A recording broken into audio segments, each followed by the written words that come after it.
Olá, bom dia, irmãos. É um prazer mais uma vez estar aqui com os irmãos nessa escola bíblica dominical, nesse dia especial. Desde já eu quero desejar um feliz Dia das Mães para todas as mães que nos assistem, em especial para minha mãe, Elisete. Um beijo, que Deus continue abençoando todas as mães, vocês que são mulheres fortíssimas, importantíssimas. Então deixo aqui o meu agradecimento e agora vamos continuar com a nossa escola bíblica dominical. Entramos já na lição 12, não é? E hoje nós vamos falar sobre a graça de Deus que triunfa sobre as nossas precipitações. Uma lição muito importante, uma lição em que falou muito ao meu coração enquanto eu estava estudando sobre isso e que tem muito a ver certamente com os dias que nós estamos vivendo, decisões precipitadas. Mas antes de começar a nossa aula de hoje, eu gostaria, como sempre fazemos, de orar. E que você, agora onde você está, você possa fechar os seus olhos, abaixar a sua cabeça e orar junto comigo. Amém? Santo Deus poderoso, nós te agradecemos mais uma vez por essa oportunidade de usar, Senhor, as ferramentas da tecnologia e de poder usar esses meios para aprender mais do Senhor, estudar junto com os nossos irmãos, entre irmãos, e nos aprofundar na sua palavra, e certamente que também sendo dessa forma um meio, ó Deus, de expansão do teu evangelho. Que o Senhor me ilumine, tenha misericórdia da minha vida, que as minhas limitações não atrapalhem todo o conteúdo dessa lição, ó Deus, e que cada pessoa agora que está acompanhando este vídeo, esta gravação, possa tirar todo o impedimento do seu coração, possa ter a sua mente iluminada pelo Senhor, os seus olhos abertos pelo Senhor para compreender, para que possamos juntos compreender tudo aquilo o que essa lição quer nos ensinar e como isso faz sentido para os nossos dias atuais, ó Deus, que não seja só uma lição, mas que possa ser algo que transforme as nossas vidas, os nossos corações, as nossas mentes, ó Deus. É isso que eu te peço e te agradeço em nome de Jesus. Amém. Amém, irmãos. Então, como comentei, hoje nós vamos falar sobre a lição 12, né? Nós estamos agora usando essa ferramenta do YouTube para estudar e mandei para vocês o conteúdo da revista para que você possa acompanhar. E em seguida também, como eu tenho feito, eu mando para vocês os slides para que você possa rever a lição, aprofundar no conhecimento, né? Mas como nós falamos sobre a graça que triunfa sobre as nossas precipitações, qual que é o objetivo de hoje? Compreender como a graça de Deus em Cristo, ela triunfa sobre os nossos atos precipitados, sobre as nossas precipitações. E vamos ler a história de um personagem bíblico para compreender como isso aconteceu, né? Por que tudo isso é importante? Esse slide talvez nem precisaria estar aqui, até porque quem nunca tomou uma ação precipitada e acabou sofrendo as consequências por conta disso, não é? Mas realmente é importante nós reconhecermos o perigo que pensamentos, palavras e ações precipitadas trazem à nossa vida e também à vida de outras pessoas que às vezes estão ao nosso redor, e como nós temos que ter cuidado para não agir de forma precipitada. Você tem na sua revista, e lá, como a gente sempre pontua, tem a parte da introdução, aquilo que nós podemos aprender, a conclusão e a aplicação. E na introdução da revista vai dizer lá que a precipitação é uma fraqueza humana que leva alguém a ser inconsequente, a realizar ações impensadas. E muitas vezes o cálculo da relação entre a causa e efeito não é realizado adequadamente, não é bem dimensionado, e por conta disso nós nos precipitamos em nossas ações, e isso pode trazer sérias consequências para as nossas vidas, né? Quem nunca, né, como nós dizemos hoje, é uma brincadeira que nós muitas vezes falamos, quem nunca, né? Quem nunca já fez isso? Quem nunca passou por isso? Né? Então, quem nunca tomou uma decisão apressada ou impensada, né? Muitas vezes falou o que não devia. Eu coloquei aqui, se você não tem aí na revista, né? Eu fiquei pensando em situações do nosso dia a dia. Então, falou o que não devia, comprou o que não podia, cometeu atos errados quando estava sob pressão, e aqui é algo muito atual nos nossos dias, às vezes no nosso trabalho, ou dentro das nossas casas, das nossas relações pessoais, ou mesmo diante de uma pandemia que nós ainda estamos vivendo, não é? Diante de uma situação em que nós não temos certeza do amanhã, e a verdade é que nós nunca temos, aqui às vezes nós achamos que temos, mas nós nunca temos, né? E nós vamos aprender alguma coisa sobre isso hoje. Mas diante de uma situação de pressão é quando muitas vezes nós tomamos ações inconsequentes ou precipitadas, né? Decisões equivocadas. E algo que está muito acontecendo nos nossos dias também é quem nunca espalhou também talvez uma fake news aí pelo WhatsApp ou nas suas redes sociais. Quem nunca, não é? Agiu de forma inconsequente. Só que nós vamos ver que isso não é bom, não é correto, né? Inclusive, irmãos, espalhar fake news, isso é importante nós pensarmos, tá? As nossas ações precipitadas geralmente trazem consequências muito difíceis de serem administradas depois. A precipitação, ela é pecado, e por isso precisa ser evitada. Isso está na palavra do Senhor, em Provérbios capítulo 19, versículo 2, e vários outros versículos nós poderíamos citar, tanto da palavra do Senhor de vários livros, mas como também do livro de Provérbios. E em Provérbios capítulo 19, versículo 2 vai dizer: não é bom agir sem pensar, quem se precipita acaba pecando. E aí, diante disso, com essa parte introdutória da nossa lição, eu gostaria de ler com vocês Juízes, capítulo 11, do versículo 29 até o 40. Eu gosto de ler o texto na íntegra, porque não há tempo melhor, irmãos, investido do que a leitura da palavra do Senhor, a oração, a meditação, para que inclusive a gente não tome ações precipitadas, né? Nós vamos ler mais um personagem. A gente já estudou vários personagens, estudamos um pouco sobre José, um pouco sobre Gideão e vários outros, em que nós vemos como os perfis, né, comportamentais de cada um nos dão para os dias de hoje instruções para não cometer os mesmos erros. É por isso que nós falamos que a Bíblia é nosso manual de regra e fé e prática.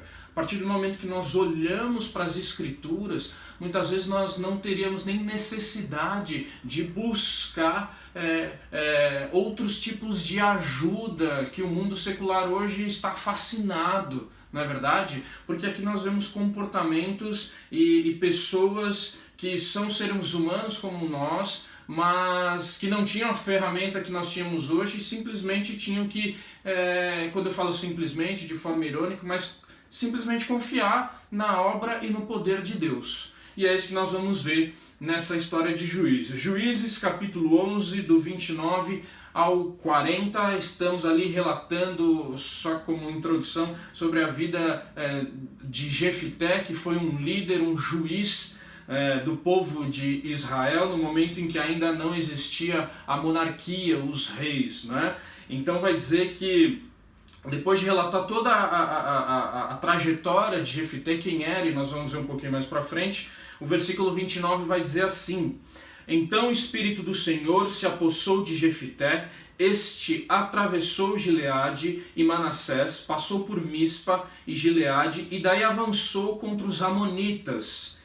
E Jefité fez este voto ao Senhor: se entregares os amonitas nas minhas mãos, aquele que estiver saindo da porta da minha casa ao meu encontro, quando eu retornar da vitória sobre os amonitas, será do Senhor, e eu o oferecerei em holocausto. Então Jefité foi combater os amonitas, e o Senhor os entregou nas suas mãos. O 33. Ele conquistou 20 cidades, desde Aroer até as vizinhanças de Minite, chegando a Abel-Queramim. Assim os amonitas foram subjugados pelos israelitas. Quando Jefité chegou à sua casa em Mispa, sua filha saiu ao seu encontro, dançando ao som de tamborins, e ela era filha única. Ele não tinha outro filho ou filha. Quando a viu, rasgou suas vestes e gritou: ah, minha filha, estou angustiado e desesperado por sua causa, pois fiz ao Senhor um voto que não posso quebrar. Meu pai, respondeu ela, sua palavra foi dada ao Senhor, faça comigo o que prometeu, agora que o Senhor o vingou dos seus inimigos, os amonitas. E prosseguiu: mas conceda-me 2 meses para vagar pelas colinas e chorar com as minhas amigas, porque jamais me casarei. Vá, disse ele, e deixou que ela fosse por 2 meses. Ela e suas amigas foram para as colinas e choraram porque ela jamais se casaria. No 39, indo já para o final, passados 2 meses, ela voltou ao seu pai e ele fez com ela o que tinha prometido no voto. Assim, ela nunca deixou de ser virgem. Daí vem o costume em Israel de saírem as moças durante 4 dias, todos os anos, para celebrar a memória da filha de Jefité, o gileadita.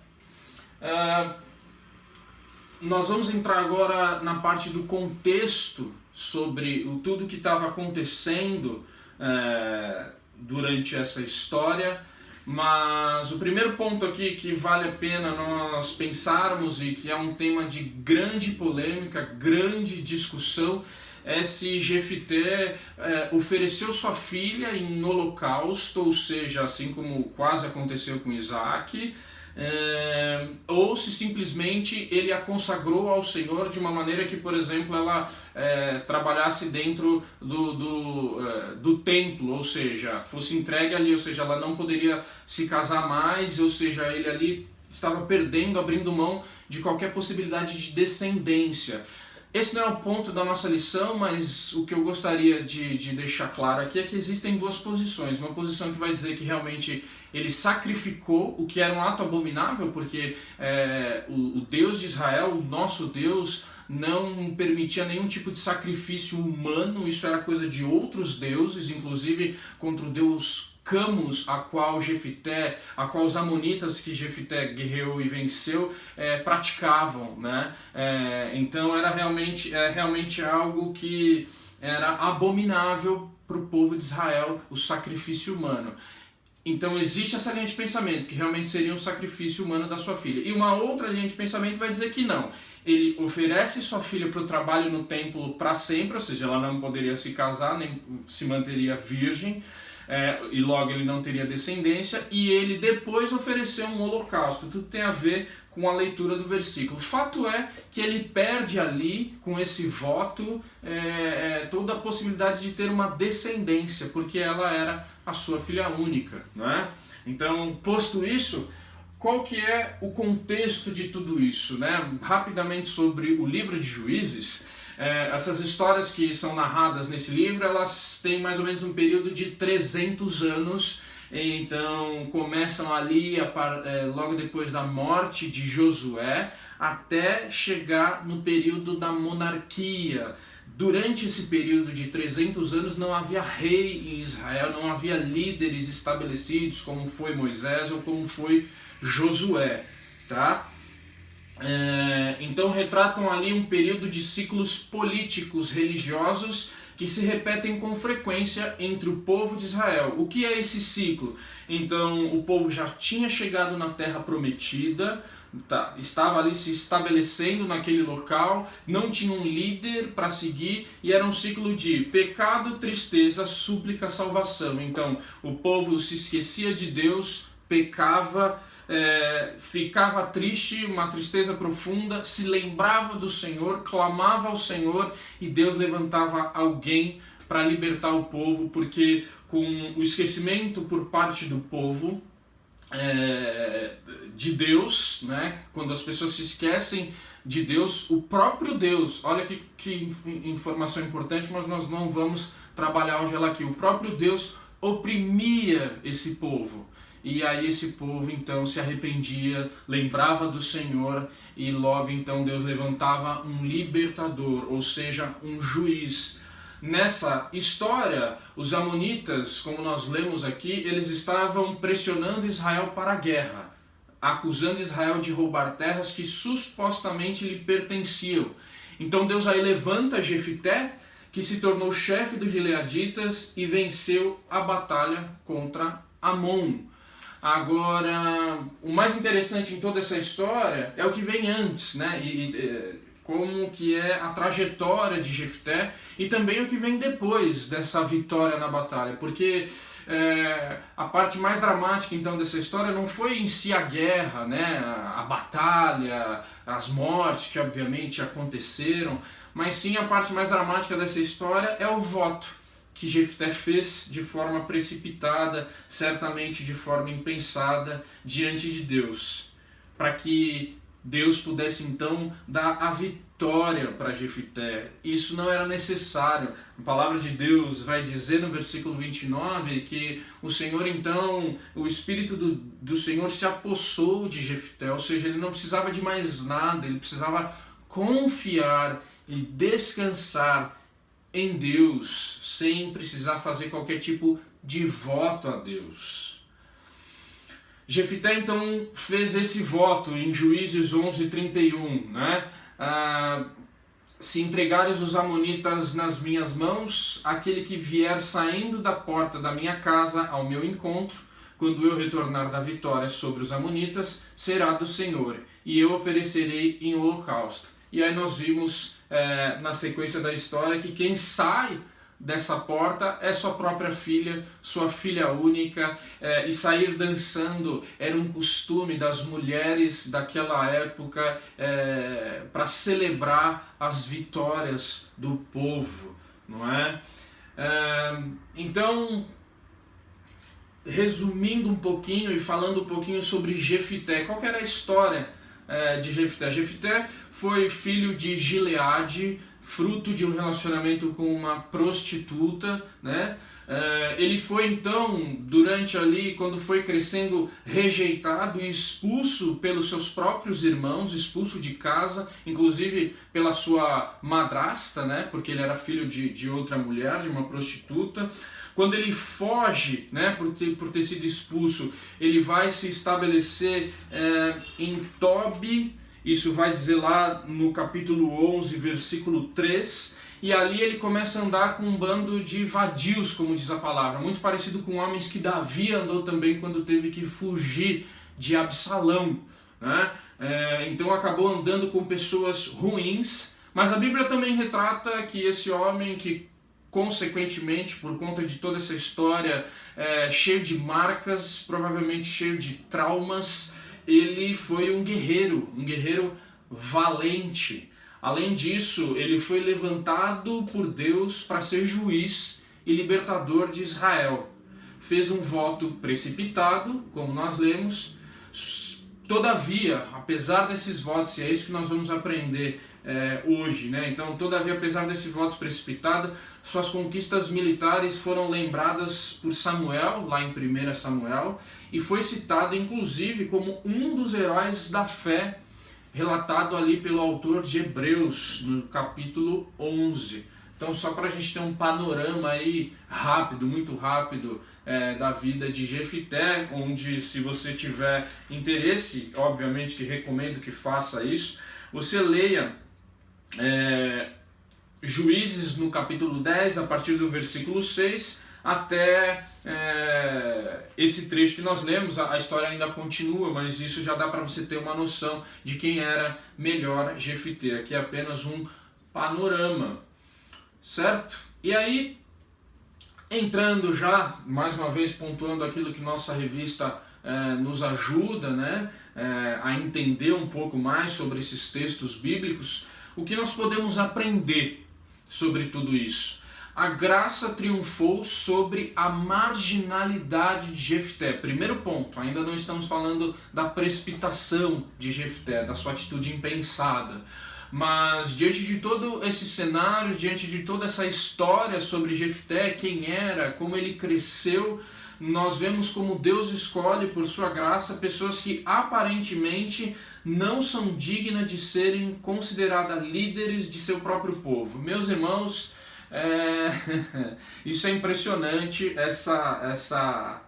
esse trecho da nossa revista é fantástico, porque está muito ligado, como eu já disse, com os nossos dias de hoje, né?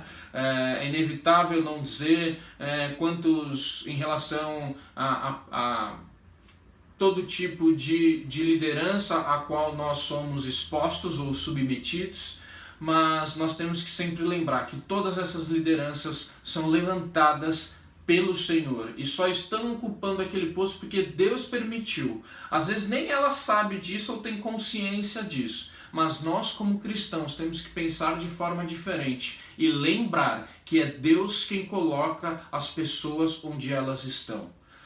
Independente se eu gosto, se eu não gosto, independente da postura ou não. Obviamente, como cristãos, nós não estamos dizendo que nós temos que aceitar coisas que são contra a palavra do Senhor, mas nós temos que aceitar que foi Deus quem permitiu que aquela pessoa estivesse ali, independente da história dela, se foi boa ou se foi ruim. Assim como na vida de Jefté nós vemos que Deus o levantou, independente de quem ele foi no passado.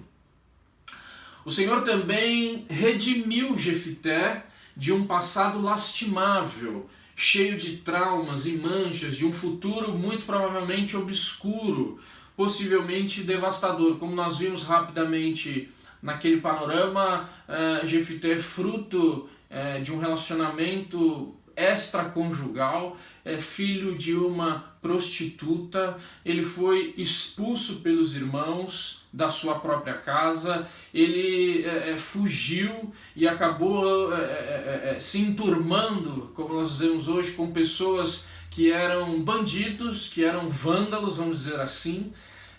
No entanto, esse mesmo homem foi quem Deus escolheu para realizar a sua obra naquele momento da história para aquele povo. Então, lembra da lição retrasada, lição 10, quando nós falamos assim, esse não tem jeito? Esse é mais um caso, assim como nós vimos na história de Manassés. Mas Deus faz o que Ele quer fazer, irmãos, e esse é um exemplo, mais um exemplo de tudo isso.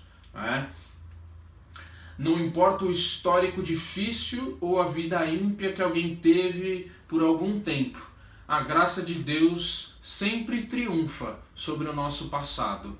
Mais uma vez eu reforço, muito parecido com aquela lição 10 que nós vimos na revista, na história de Manassés. Como Deus triunfou sobre a vida ímpia de Manassés.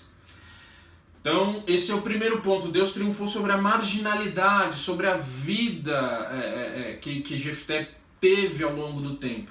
E a graça de Deus também triunfou sobre as escolhas erradas de Jefté. Infelizmente, nós vemos que ele, mesmo tendo sido apossado do Espírito do Senhor e só precisava descansar em Deus a partir disso, ele faz um voto. E muitas vezes nós talvez fazemos votos impensados também. Mesmo nós que somos cristãos, protestantes, evangélicos, muitas vezes nós fazemos algum tipo de voto E Deus não exige votos da nossa parte. Não tem nada aqui na palavra de Deus em que Deus pede algum voto para qualquer cristão. Não existe isso. Deus em Jesus Cristo já pagou todo tipo de voto ou de pecado para que nós pudéssemos ter liberdade no Espírito Santo para fazer a obra de Deus. Então não existe nenhum voto que nós precisamos fazer. No entanto, todos os relatos da palavra vão dizer que se você fizer um voto a Deus, então você deve cumprir. E esse é um ponto delicado na história de Jefité. Um voto tolo e impensado fez com que Jefité condenasse a sua família a ficar sem descendência. Mas Deus lhe deu um nome entre os heróis da fé. Então, ainda que supostamente ele poderia ser totalmente esquecido, até hoje essa história permanece na Bíblia Sagrada, né? Ela não foi retirada, Jefté não foi esquecido, mesmo sem ter tido a linhagem da sua história, da sua descendência, né? A graça de Deus tornou Jefité um dos grandes homens que tem o nome registrado dentre aqueles dos quais o mundo não é digno. Esse trecho, esse contexto é aquilo que nós vimos também lá em Hebreus, né? Pessoas do qual o mundo não era digno. Olha que coisa impressionante. Alguém, como nós já reforçamos, teve todos os problemas possíveis no seu passado, no seu histórico, foi levantado por Deus, irmãos. E quando Deus levanta alguém, não há homem que possa questionar essa decisão. E Deus vai sempre cumprir a sua obra através de pessoas que muitas vezes nós não imaginamos. E é o que nós vemos aqui. E não só isso, mas no caso de Jefité, o autor de Hebreus vai dizer que ele é um daqueles a qual o mundo não é digno. É impressionante. Impressionante como essa graça de Deus, ainda que nós, seres humanos limitados, façamos coisas impensadas, tomemos atitudes erradas, Deus triunfa sobre tudo isso, irmãos, sobre tudo isso. A graça de Deus triunfou sobre as escolhas erradas de Jefté.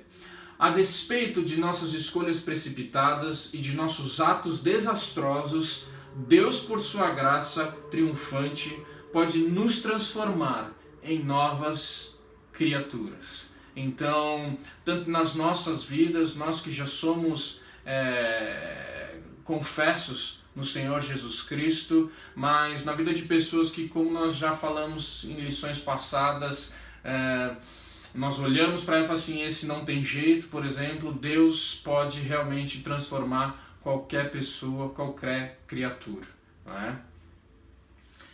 E aí, caminhando então, já para a nossa conclusão, e um pouquinho nós teremos no final de aplicação, o que nós podemos entender de toda essa história, né? De todo esse contexto, da história de Jefté, narrada ali no livro de Juízes. A história de Jefté é mais uma demonstração de como Deus, em sua graça, usa homens imperfeitos e falhos. Então, apesar das nossas limitações, das nossas deficiências, sejam elas físicas, intelectuais, Deus pode nos usar. Pode usar a mim, pode usar cada um dos irmãos que estão assistindo para a sua obra, se assim Ele quiser, não é? Não devemos confiar em nossos próprios recursos e em nossas próprias ideias. Nós falhamos porque nós somos pecadores, irmãos. A grande lição que nós temos hoje, a partir desse estudo, é perceber como o cristão deve ser diferente, né? Nas nossas relações no trabalho, nas nossas relações, como eu disse no início, pessoais, conjugais, nós temos que agir de forma sábia.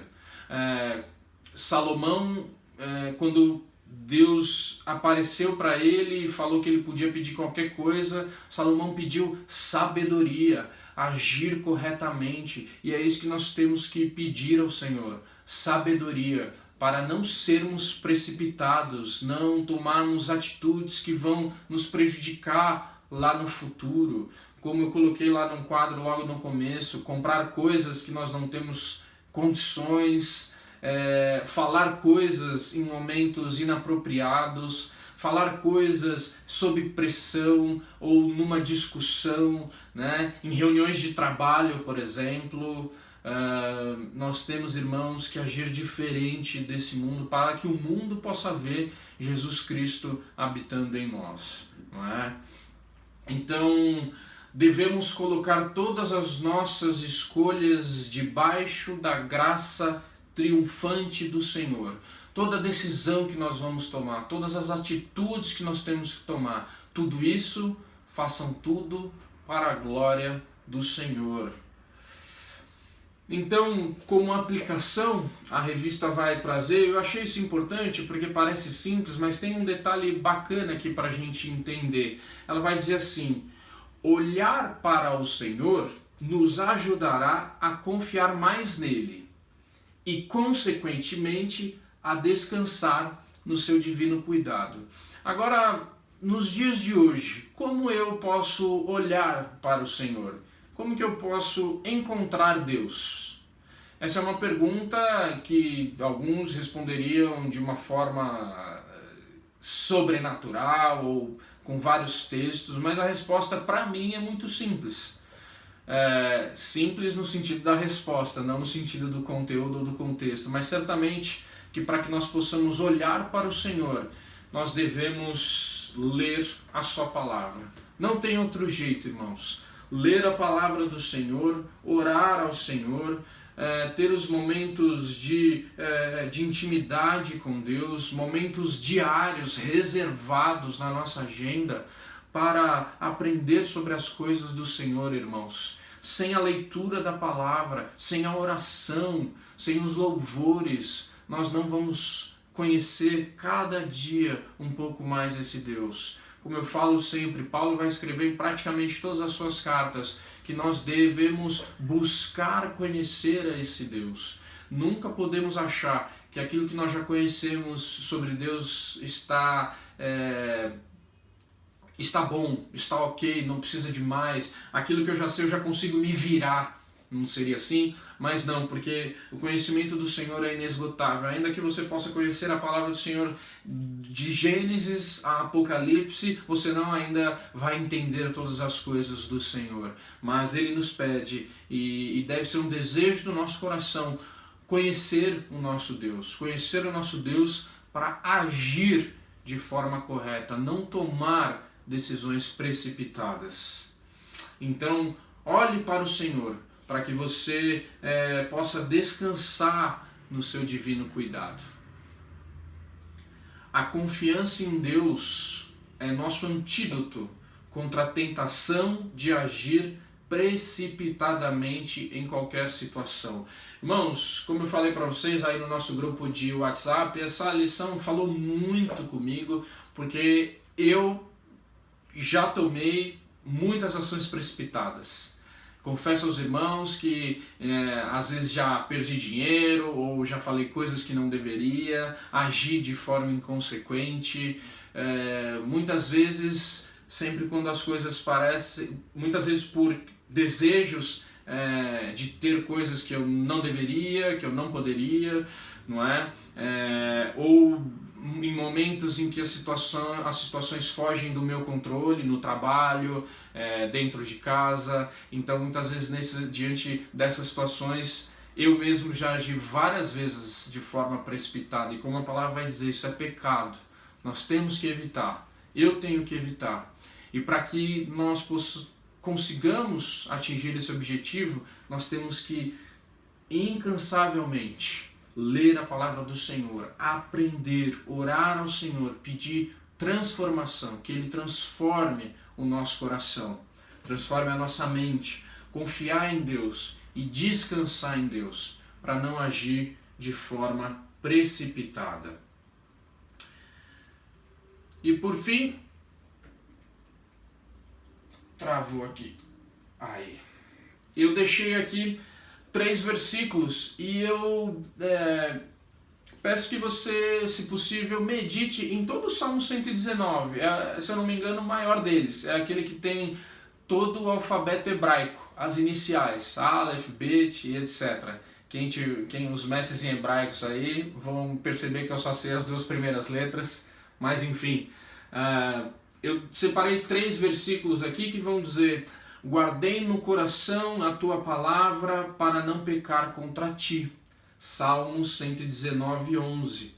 Abre os meus olhos para que eu veja as maravilhas da tua lei e faz-me discernir o propósito dos teus preceitos, então meditarei nas tuas maravilhas.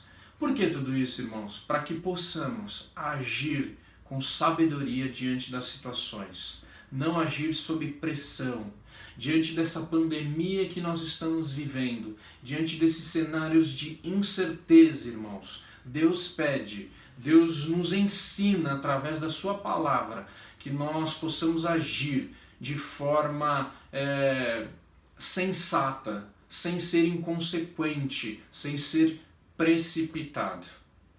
Amém? É isso que nós temos hoje nessa lição 12. A próxima lição é a número 13, é a última lição dessa revista. Realmente uma revista fantástica que foi escolhida pelo nosso líder da Escola Bíblica Dominical. Então peço que vocês continuem orando pela nossa Escola Bíblica Dominical, por aquilo que nós vamos aprender no futuro. Orem por essa lição, estudem e não se esqueçam, irmãos, peçam sabedoria ao Senhor para não agir de forma precipitada. Amém? Um grande abraço a todos, reforço, feliz Dia das Mães para todas as mães e vamos mais uma vez orar para encerrar a nossa lição de hoje. Oremos.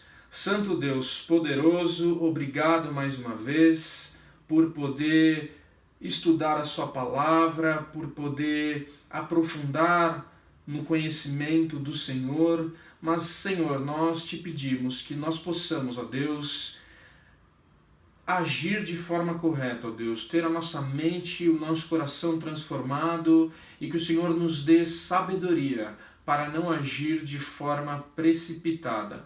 Complete no coração de cada irmão e também na minha vida, ó Deus, o estudo dessa lição, o estudo da sua palavra, para que possamos crescer juntos no pleno conhecimento do Senhor. Abençoe a nossa igreja Batista do Ipiranga, o nosso pastor Nelson e todos os líderes da nossa igreja. É isso que eu te peço e te agradeço, em nome de Jesus. Amém. Amém, irmãos. Um grande abraço, bom domingo, Deus abençoe e até mais.